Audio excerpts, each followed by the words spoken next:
काय दारूचा महापूर वाहला असं आपण सहजपणे बोलून जातो, पण असे प्रत्यक्षात घडले. स्वप्नात नव्हे तर खरोखर दारूचा पूर वाहला असून नागरिकांच्या घरातही दारू वाहून गेली.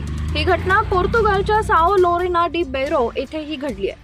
चॅनलवरती नवीन असाल तर MM मराठी न्यूजला जरूर सबस्क्राईब करा.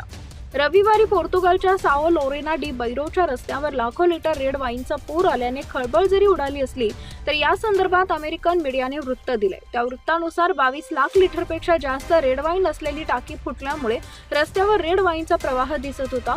हा प्रवाह जवळच्या नदीकडे वेगाने जाऊ लागल्याने नागरिकांना त्रास झाला होता. घटनेची माहिती मिळताच अग्निशमन विभागाने शुर्टिमा नदीचे दारूच्या नदीत रूपांतर होण्यापूर्वी कारवाई सुरू केली. रेड वाईनचा प्रवाह जवळच्या शेताकडे नेण्यात आला. लेवेरा डिस्लेरने या घटनेबद्दल माफी मागितली आहे आणि नुकसान आणि दुरुस्तीच्या खर्चाची संपूर्ण जबाबदारी घेतली आहे. ही घटना पोर्तुगालमध्ये घडली आहे, पण आपल्याकडे अशी घटना घडली असती तर काय केलं असतं यावरून चर्चा केली जात आहे.